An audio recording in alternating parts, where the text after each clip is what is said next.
Dios los bendiga. Para aquellos que no me conozcan, mi nombre es Pepe.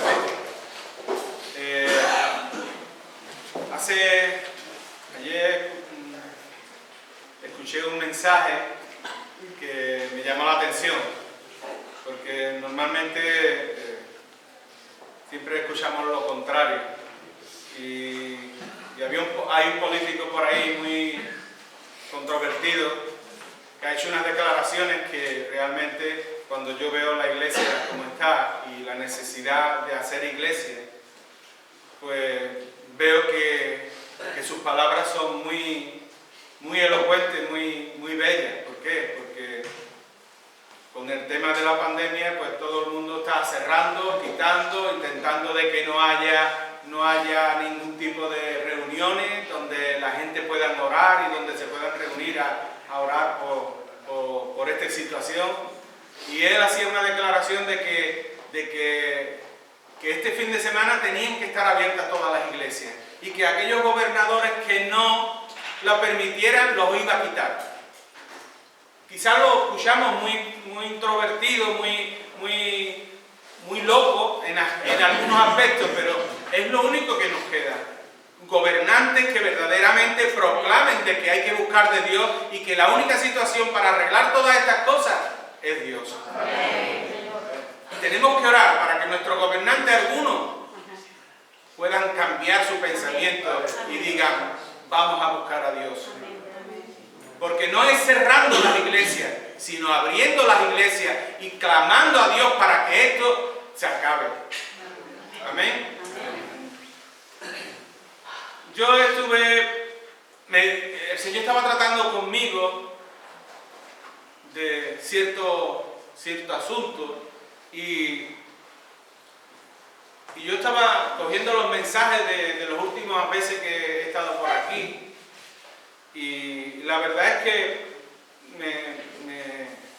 me llamó mucho la atención porque en uno se hablaba de que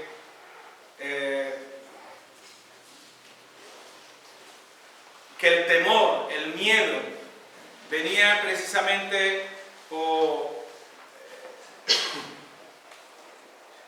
porque habían desobedecido a Dios. Entonces, dice la palabra que Adán y Eva, cuando escucharon la voz de Dios, tuvieron miedo. Que decían que estaban desnudos y por eso se escondían. En otro de los mensajes,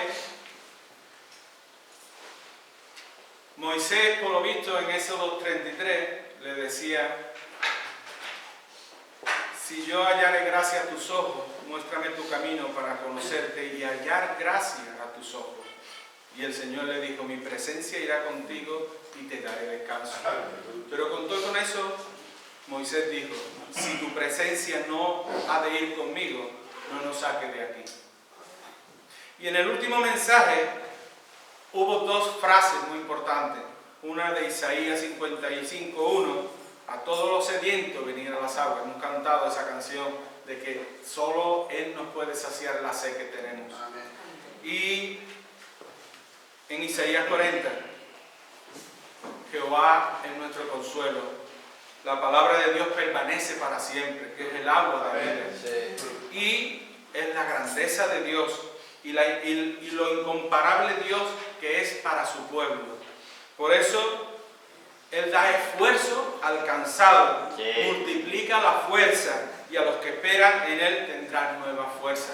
Estos son los mensajes que yo muchas veces medito, porque muchas veces nos vamos de aquí y nos olvidamos de lo que se ha estado hablando, pero Dios tiene una secuencia para nuestras vidas y nosotros tenemos que meditar en todas estas cosas.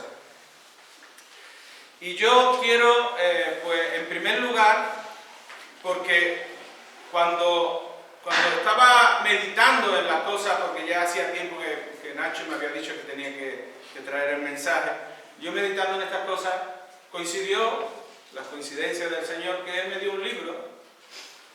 Y la primera página, que es donde empieza a narrar más o menos de lo que trata el libro, pues confirmó lo que Dios estaba tratando en mi corazón.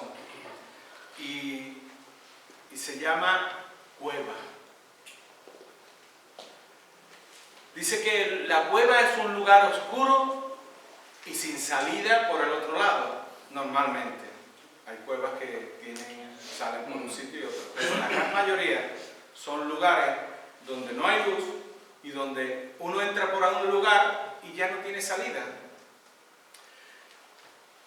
Y yo quería leer, primero voy a orar para que Dios me utilice, porque realmente yo quisiera que Dios pusiera en mis labios lo que Él tiene para decirnos, no solamente a ustedes, sino a mí.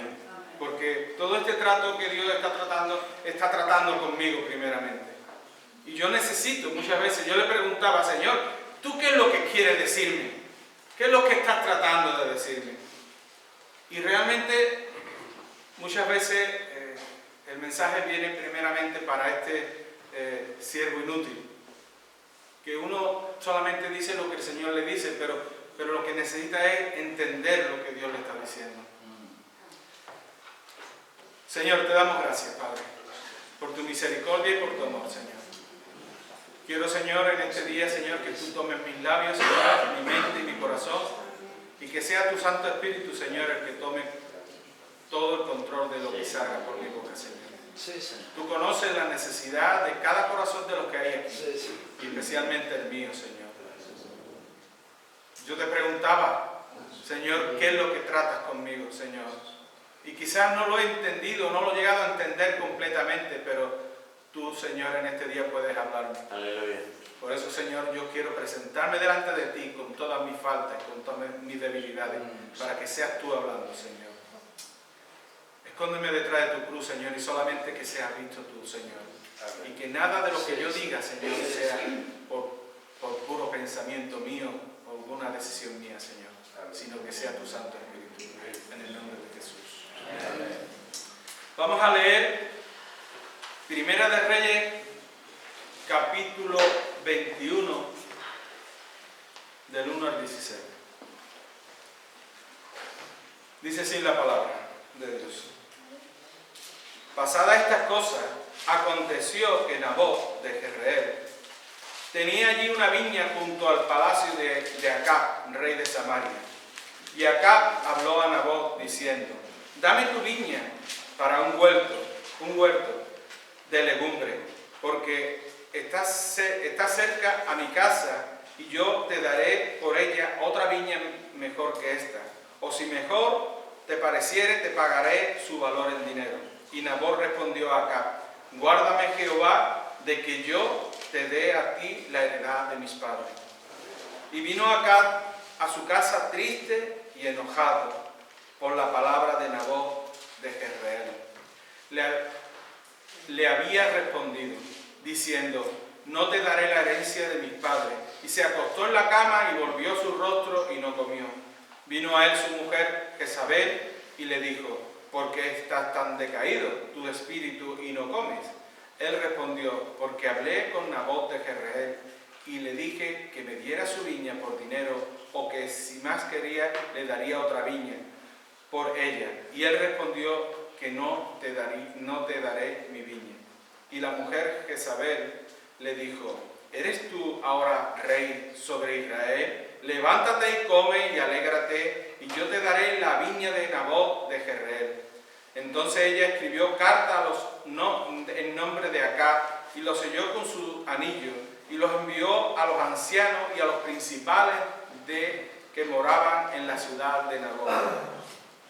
Y las cartas que escribió decían así: proclamad ayuno y poned a Nabot delante del pueblo, y poned a 2 hombres perversos delante de él, que atestiguen contra él y digan: tú has blasfemado a Dios y al rey. Entonces sacadlo, apedreadlo para que muera. Y los de su ciudad, los ancianos y los principales que moraban en su ciudad, como Jezabel, les mandó conforme a lo escrito que de la carta que ella le había enviado. Y promulgaron ayuno y pusieron a Nabot delante del pueblo. Vinieron entonces 2 hombres perversos y se sentaron delante de él, y aquellos hombres perversos atestiguaron que Nabot delante del pueblo diciendo: Nabot ha blasfemado a Dios y al rey. Y lo llevaron fuera de la ciudad y lo apedrearon y murió. Después enviaron a decir a Jezabel: Nabot ha sido apedreado y ha muerto. Cuando Jezabel oyó que Nabot había sido apedreado y muerto, dijo a Acab: levántate y toma la viña de Nabot de Jezreel, que no te la quiso dar por dinero, porque Nabot no vive, sino que ha muerto. Y oyendo Acab que Nabot era muerto, se levantó para descender a la viña de Nabot de Jezreel para tomar posesión de ella. Gloria a Dios.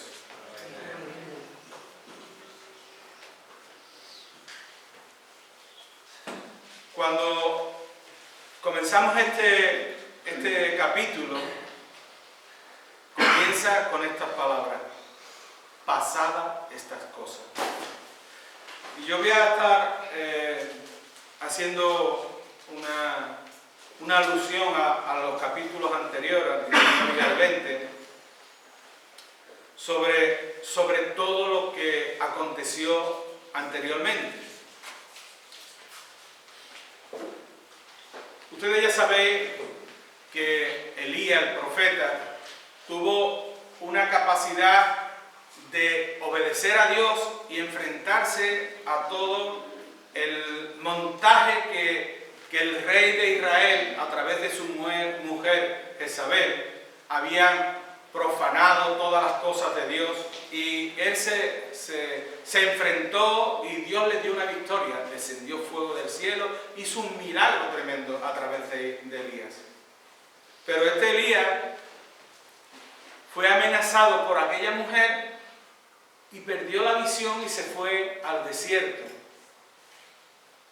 y quiso morirse. Quítame la vida, le decía al Señor. Se encontró de golpe y porrazo de la manifestación de un Dios poderoso, y de golpe huyendo de una mujer.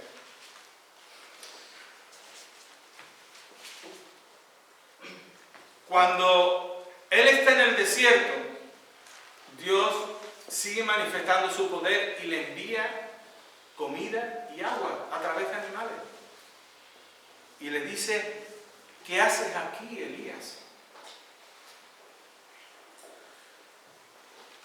Y le dice que salga y que salga fuera, qué es lo que le pasaba, qué es lo que le estaba diciendo. Y Elías lo único primero que hace es justificarse, como hacemos prácticamente todos cuando hacemos las cosas que no entendemos. Él dice: he sentido un vivo celo por tu obra. Y el Señor le dice: vete, que camino largo te queda y te resta por andar. Y él coge 40 días y empieza a caminar y se mete en una cueva. Y viene el Señor y le dice: sal fuera y ponte delante del Señor. Y el Señor empieza a mostrarle ciertas cosas que muchas veces nosotros creemos que está ahí. Queremos ver cosas poderosas y el Señor le muestra vientos, terremotos, fuego. Pero lo que le hace humillarse delante de Dios es un viento apacible. Y le pregunta: ¿qué haces ahí, Elías? Y le dice: vuélvete por tu camino. Y ahí le encomienda 3 cosas. Una, ungir a Hazael, rey de Siria, a Jehud, rey de Israel, y a Eliseo como profeta sustituto. Prácticamente lo había en ese temor y en esa situación había pasado algo que ya Dios tuvo que buscarse un sustituto de él. Cuando continuamos estudiando un poco el libro de Reyes, vemos como a ese Acab, que había tenido esa situación delante de Elías, donde fue a mostrarse a su mujer, decirle, mira lo que ha hecho, se ha cargado los 400 de Baales y a los 400 de no sé qué, y se ha cargado todos los profetas de idolátricos. Y la mujer que es la que le mandó. Y entonces a este Acab le viene una amenaza de fuera. Vienen los sirios y le amenazan con quitarle todo lo que tiene. Le pide sus mujeres, sus hijos, su oro y todo lo que está allí. Y él, pues, empieza a tener temor y a decirle, ¿cómo yo le voy a dar esto? Y consulta con los ancianos y le dice, no se lo dé. Y tiene que venir un profeta, y lo podemos ver, y le dice, ¿has visto esta gran multitud? He aquí, yo la entregaré hoy en tu mano. El profeta de Dios viene a Acab, que está con su temor, y viene a avisarle, diciéndole de que Dios tiene control de esa situación.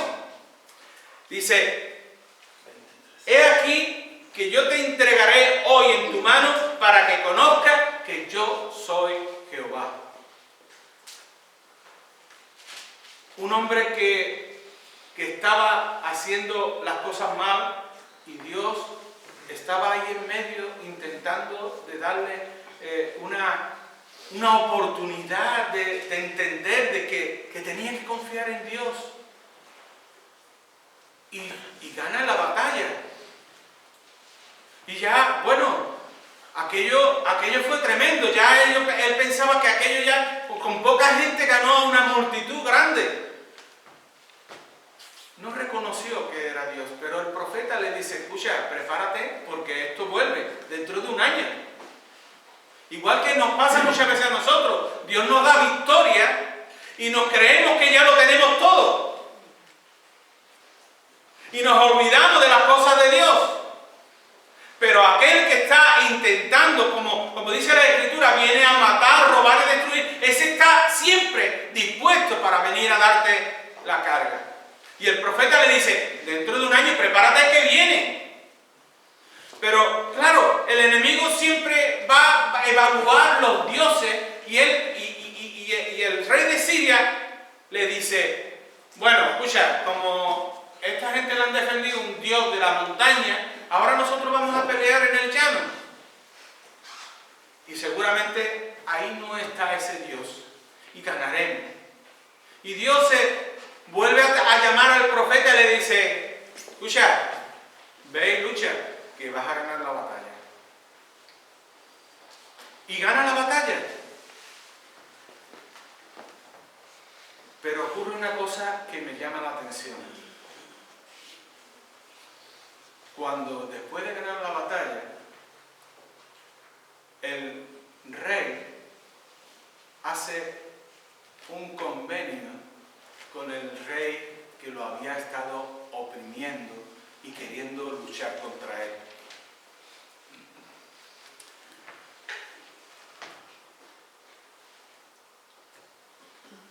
Cuando vemos estas cosas, tenemos que analizarlas, porque muchas veces Dios nos da la victoria, y cuando estamos en la victoria, nosotros pensamos de que el que nos oprime, podemos hacer amistad o tener una cierta coinonía con ella. Los que habéis estado o los que estáis con problemas de droga, os habéis visto de que muchas veces los amigos que verdaderamente se vienen a volver otra vez a intentaros de sacaros, sí, y engañaros. Y muchas veces pensamos de que haciendo un trato, decir, no te preocupes, tú en tu sitio, yo en el mío, pero tú me dejas, y hacemos como un trato, pero realmente eso es un engaño. Si has estado sabiendo de que realmente te ha envuelto y que ese es el camino donde te puede volver a llevar, hay que cortarlo. Y el profeta dice en el versículo 35,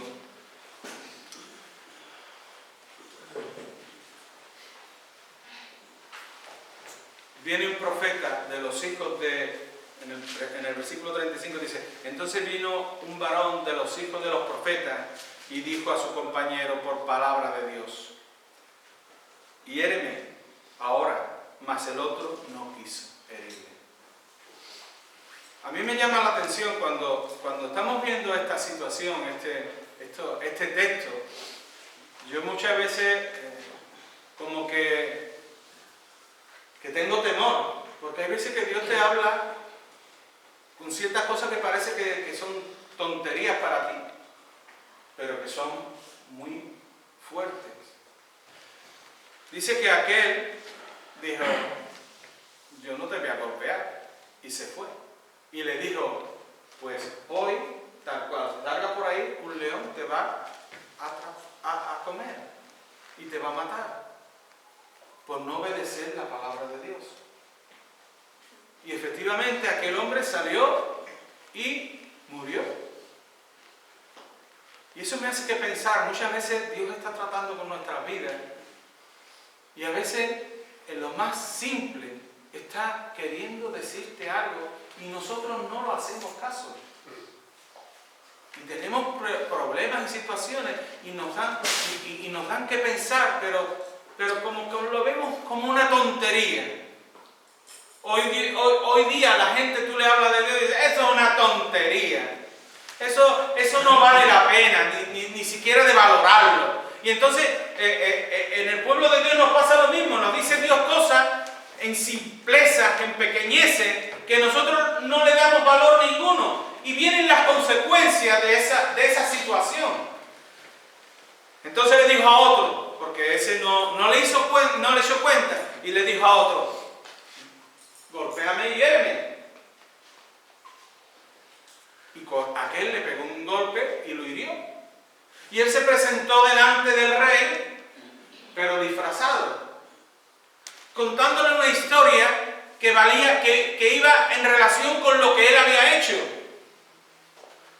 Mira, me han dado, me pusieron a una persona para que la cuidara de los que habíamos atrapado, pero me dijo que si se me escapaba yo iba a pagar por la culpa, pero yo me distraje y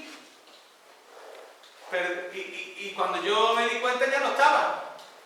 Y le dijo el rey acá, pues a ti te va a pasar lo mismo, matarlo, por no haber hecho caso de aquello.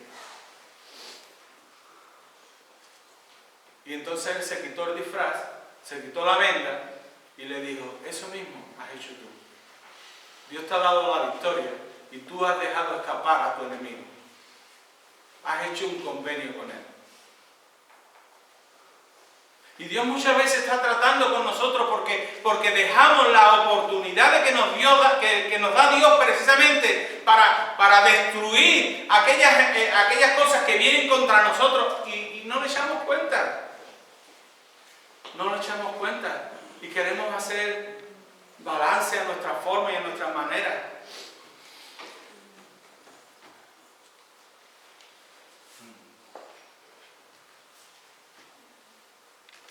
Cuando vamos a 1 Samuel 22, vemos a un rey, bueno, en aquel momento no era rey, era un pedido de Dios para destronar al rey que estaba, que es David. Y David es perseguido por Saúl precisamente porque Saúl se veía comprometido que el reino se lo iba a quitar a él. Y entonces quiso quitarle la vida y lo perseguía para matarlo. Y David cogió y se metió en una cueva, en la cueva de Adulán. Y dice que los familiares se enteraron de que estaba allí en aquella cueva y fueron allí. Pero no solamente sus familiares, sino también aquellos que estaban pues, con situaciones como digo yo, bueno, lo voy a leer porque así no lo pierdo. Vamos a ver, y yo sé por dónde estoy. Porque yo tengo más papeles que mi ministro. Todo me lo pone el Señor en el corazón y luego no soy capaz de poner en orden todas las cosas, pero bueno. En Primera de Samuel 20. ¿No han dicho 20? 22.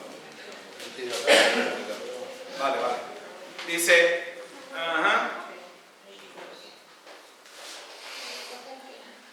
dice, se juntaron con él todos los afligidos, todos los que estaban endeudados y los que se hallaban en amargura de espíritu. Y fue hecho de ellos. Y este David, pues hizo como aquel que dice un ejército en aquel lugar, en aquella cueva. Pero Dios empezó a tratar también con David. Dios le da oportunidad y vemos como en el capítulo 24 y en el capítulo 26 le entrega a Saúl. Y los que estaban allí con él, los que se habían unido a él, le incitan a vengarse de aquel que lo estaba persiguiendo. Y tratan de decirle, ahora es tu oportunidad, ahora te la ha entregado en tu mano, ahora es cuando tienes que acabar con él y ya se acabó el problema. Y David tuvo sabiduría y dijo, no, ¿quién soy yo para levantar la mano contra el ungido de Jehová? Las dos veces ocurre, se lo entregó dos veces en sus manos. Como dice la palabra,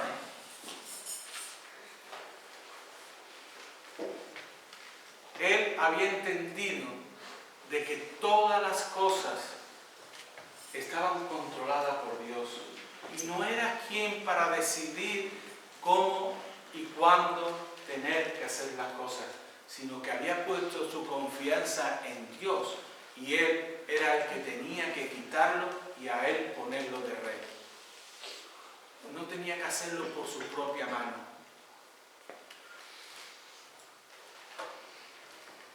Dios tiene ese control. Y muchas veces nosotros no llegamos a entenderlo y queremos tomar nuestra justicia por nuestra cuenta. La persecución siempre la vamos a tener. La persecución, porque el enemigo de nuestras almas está siempre dispuesto a quitarnos la fe y hacernos caer en la derrota. Pero nosotros tenemos que confiar en Dios. Como decía la canción, tenemos que poner fe como un grano de mostaza, que Él es el que tiene control de todas las cosas y no hay nada que se escape de su mano.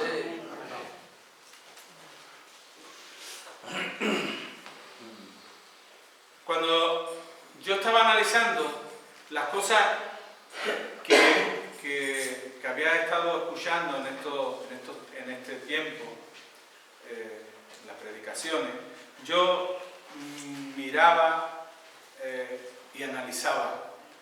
El primero, el miedo, fue la consecuencia del pecado, de desobedecer a Dios. Muchas veces nosotros desobedecemos a Dios, pequeñeces, situaciones que no las llevamos a cabo tal como dice la palabra y empezamos a tener temor y a huir. Y es por nuestra desobediencia. Cuando analizo lo del tema del amigo, tenemos que tener cuidado porque cuando Nacho trajo la palabra, Jesús le dijo a Judas que lo entregaba amigo. Pero muchas veces nosotros no llegamos a valorar qué es lo que es un amigo. No sabemos sopesar la amistad. ¿Habréis escuchado alguna vez, ha muerto por fuego amigo? Sí. Y muchas veces nosotros ponemos la confianza en cosas y en personas que lo único que hacen es matarnos, separarnos de Dios y quitarnos las bendiciones. Tenemos que analizarlo. Sí. Y tenemos que hacer un estudio, o se puede decir una valoración de quién te está dando los consejos y quién es el que te excita a hacer algo para Dios o que te quita la gana de trabajar para Dios. Tenemos que analizarlo, hay que sopesarlo siempre. Y yo quisiera, ya casi el tiempo, quisiera concluir con la tercera cueva. Hemos hablado de Elías, que se metió huyendo después de haber visto el poder de Dios y cómo realmente justificaba precisamente por qué se había metido en una cueva. Que es lo que normalmente, el principio del pecado, Adán y Eva dijeron, es que fue la mujer. No, es que fue la serpiente. La justificación es lo que proviene después de cuando hacemos algo mal delante de Dios. En cambio, David analizó el meterse en la cueva para saber exactamente el trato que Dios tenía y valorar si verdaderamente había puesto su confianza en Dios. Pero hay otra cueva que muchas veces estamos nosotros. Y yo digo muchas veces, a lo mejor estoy yo. Dice en Juan 11, que llamaron a Jesús para decirle que su amigo Lázaro estaba enfermo. Pero Jesús dice que se quedó 2 días más allí. Y y cuando volvió dice, vamos, porque Lázaro duerme. Y empezaron ya más o menos, y sobre todo aquel que no tuvo la confianza en el Señor y tenía que meterle la mano, dijo, bueno, pues vamos y muramos todos con él, ¿no? Porque el Señor le dice, verdaderamente Lázaro ha muerto. Pero el Señor le dice, esa muerte no es para otra cosa, sino para darle la gloria a Dios. Y hay veces que nosotros estamos en esa cueva, estamos muertos. Sí. Y solamente lo único que puede sacarnos